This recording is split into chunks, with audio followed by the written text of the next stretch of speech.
وَلْتَكُنْ مِنْكُمْ أُمَّةٌ يَدْعُونَ إِلَى الْخَيْرِ وَيَأْمُرُونَ بِالْمَعْرُوفِ وَيَنْهَوْنَ عَنِ الْمُنْكَرِ وَأُولَئِكَ هُمُ الْمُفْلِحُونَ. إن الحمد لله نحمده ونستعينه ونستغفره ونعوذ بالله من شرور أنفسنا ومن سيئات أعمالنا من يهده الله فلا مضل له ومن يضلل فلا هادي له أشهد أن لا إله إلا الله وحده لا شريك له وأشهد أن محمدا عبده ورسوله. Jadi masalah ini ikhwan fillah, masalah darah, masalah yang besar, bukan masalah kecil. Nggak boleh seorang muslim ditumpahkan darahnya, nggak boleh, sama sekali nggak boleh. Berat hukumannya, di dunia berat, di akhirat berat. Orang yang membunuh seorang muslim ancamannya berat. Antum lihat dalam surah An-Nisa di ayat 93. Surah An-Nisa ayat 93. Allah berfirman, "Wa may yaqtul mu'minan muta'ammidan fajaza'u jahannamu khalidan fiha wa ghadiballahu alaihi wa la'anahu wa 'adda lahu 'adzaban 'azima." Wa may yaqtul mu'minan, barang siapa yang membunuh seorang mukmin muta'ammidan, dengan sengaja, fajaza'u jahannam, maka balasannya neraka jahannam, khalidan fiha, dia akan kekal dalamnya neraka jahannam. Wa ghadiballahu alaihi, Allah murka kepadanya, wa la'anahu, Allah melaknat dia, wa 'adda lahu 'adzaban 'azima, Allah akan sediakan bagi dia azab yang besar. Allah sebutkan di sini 5. Perhatikan tuh. Membunuh seorang muslim dengan sengaja, jazauhu wa may yaqtul mu'minan muta'ammidan fajazau jahannam. Balasannya orang bunuh seorang muslim neraka jahannam. Khalidan fiha, yang kedua kekal dalamnya. Yang ketiga, wa ghadiballahu alaihi, Allah murka kepada orang itu. Yang keempat, wa la'anahu, Allah melaknat orang itu. Yang kelima, wa'adda lahu 'adzaban 'azima, Allah sediakan bagi dia azab yang pedih, azab yang besar. Jadi 5 disebutkan di sini. Dibalas. Yang pertama, dia membunuh dengan sengaja, balasannya pertama neraka jahanam. Yang kedua, kekal dalam neraka jahanam. Yang ketiga, Allah murka kepadanya. Yang keempat, Allah melaknatnya. Yang kelima, Allah menyediakan baginya azab yang besar. Jadi ini perhatikan, nggak sembarangan membunuh seorang mukmin, nggak sembarangan, berat hukumannya. Bahkan ketika ada sekelompok orang membunuh seorang muslim, apakah dia suku atau kelompok atau partai atau dia aparat, sekelompok ini membunuh seorang muslim, atau masyarakat membunuh seorang muslim, ini semuanya yang merencanakan untuk membunuh, yang mengatur untuk membunuh, semuanya masuk neraka jahanam. Semuanya. Ini nas. Nabi menyebutkan SAW dalam hadis yang sahih, "Lau anna ahlas samai wal ardi ishtaraku fi damin mu'minin la akabbahumullahu finnar." Seandainya penduduk langit, penduduk bumi bersekutu, berkumpul untuk membunuh seorang mukmin, seorang aja, maka Allah akan menyeret mereka semuanya masuk ke dalam neraka. Allah akan menyeret mereka semuanya ke dalam neraka. Hadis ini sahih li ghairihi, diriwayatkan oleh Imam At-Tirmidzi dan yang lainnya. Hadis ini disahihkan oleh Syekh Al-Albani dalam Sahih At-Targhib wa Tarhib dan juga Sahih Jami' As-Shaghir. Dari sahabat Abu Hurairah dan dari sahabat Abu Sa'id Al-Khudri radhiyallahu anhuma. Artinya kalau mereka merencanakan untuk membunuh seorang muslim, siapa aja, 2 orang, 3 orang, sekelompok masyarakat, sekelompok aparat, atau yang lainnya, membunuh seorang muslim, Allah akan masukkan mereka semua ke dalam neraka. Ini nas hadis, dan hadisnya sahih.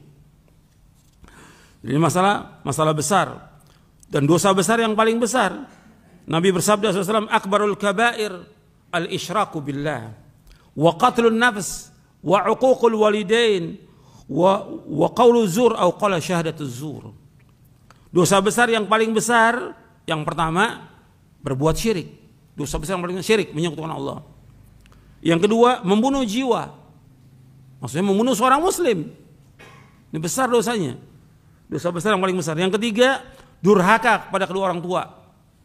Tuh, perhatikan tuh, jangan sampai antum durhaka kepada orang tua, melawan orang tua, menengking orang tua, menghardik orang tua, memarahi orang tua. Ini dosa besar yang paling besar. Wa qaulu zur, berkata dusta, atau disebutkan menjadi saksi palsu. Enggak banyak di pengadilan-pengadilan ini orang-orang yang jadi saksi palsu, semuanya bohong. Dan antum perhatikan lagi, orang yang membunuh seorang muslim, dia nanti di hari kiamat yang dibunuh ini akan mengatakan, ya Allah, karena ini hak belum dipenuhi. Kan hak orang terbunuh ada 3. Yang pertama hak Allah. Kalau dia bertaubat dengan taubatan yang nasuh, menurut jumhur ulama diterima. Tapi sebagian pendapat ulama tidak diterima dengan dasar beberapa hadis. Yang kedua, yaitu orang yang membunuh itu, yang membunuh orang muslim ada punya hak ahli waris. Ahli waris ini kalau dia memaafkan maka harus dibayar ahli waris ini. Kalau dia nggak maafkan berarti akan dituntut sampai hari kiamat. Yang ketiga, hak yang dibunuh. Nah, hak yang dibunuh dia akan berkata kepada Allah di hari kiamat, ya Allah, tanyakan kepada orang ini, karena semua akan dibangkitkan di hari kiamat. Allah Maha Adil. Yang membunuh orang itu, kalau dia bunuh 1 orang, kalau 2 orang, atau berapa orang yang dia bunuh? Apakah dia aparat? Apakah dia tentara, apa dia polisi, atau dia preman, atau yang lainnya? Berapa yang dibunuh? Nanti yang dibunuh itu akan mengatakan, ya Allah, tanyakan kepada dia, kenapa dia bunuh saya? Kenapa dia bunuh saya? Berat itu. Pertanyaannya di hari kiamat, bukan di dunia. Di dunia orang bisa mengelak, tapi di hari kiamat nggak bisa. Langsung diadab, dimasukkan oleh dalam neraka. Kenapa saya dibunuh, ya Allah? Ini hadis yang sahih, diriwayatkan oleh Imam Tirmidzi, Nasai, Ibnu Majah. Para ulama menjelaskan tentang masalah membunuh seorang muslim ini dosa besar yang paling besar. Makanya Nabi bersabda, ini sabda Nabi. Nabi bersabda, kullu dhanbin asallahu ayyaghfirahu illa ar-rajulu yamutu kafiran aw ar-rajulu yaqtulu mu'minan muta'ammidan. Semua dosa masih ada harapan untuk diampuni. Semua dosa masih ada harapan untuk diampuni. Kecuali orang yang mati dalam keadaan kafir, tempatnya neraka. Atau orang membunuh seorang mukmin dengan sengaja. Artinya ini enggak diterima taubatnya. Hadis ini sahih li ghairihi, diriwayatkan oleh Imam Ahmad, Nasai dalam Sunan Al-Kubra, Nasai juga dalam Sunan Al-Kubra, dalam sunannya dan Sunan Al-Kubra. Kemudian Tabrani dalam Mu'jamul Kabir dan Hakim. Ini riwayat dari sahabat Muawiyah radhiyallahu anhu. Kemudian dari sahabat Abu Darda, dia mendengar Rasulullah bersabda, kullu dhanbin asallahu yaghfirahu illa man mata musyrikan au man qatala mu'minan muta'ammidan. Setiap dosa masih ada harapan untuk diampuni oleh Allah, kecuali siapa saja yang mati dalam keadaan musyrik, enggak diampuni. Atau siapa saja yang membunuh seorang mukmin dengan sengaja. Hadis ini sahih, diriwayatkan oleh Imam Abu Daud, Ibnu Hibban, Al-Hakim dan yang lainnya. Disahihkan oleh Al-Hakim dan disetujui oleh Az-Zahabi dan juga disahihkan oleh Syekh Al-Albani dalam silsilah ahadits as-sahihah di juz yang kedua. Kemudian dari sahabat Anas bin Malik. Ini dari 3 sahabat yang meriwayatkan. Yang pertama dari Muawiyah, yang kedua dari Abu Darda radhiyallahu anhu, yang ketiga dari Anas bin Malik radhiyallahu anhu. Nabi bersabda sallallahu alaihi wasallam, Rasulullah SAW bersabda, aballahu ayyaj'ala liqatilil mu'min taubatan. Allah SWT enggan untuk memberikan taubat kepada orang yang membunuh seorang mukmin. Allah enggan untuk memberikan taubat kepada orang yang membunuh seorang mukmin. Hadis ini sahih, diriwayatkan oleh Imam Al-Diya Al-Maqdisi dalam kitabnya Al-Ahadits Al-Mukhtarah dan yang lainnya.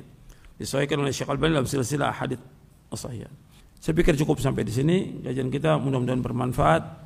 Kurang lebihnya saya mohon maaf. Wassalamualaikum warahmatullahi wabarakatuh.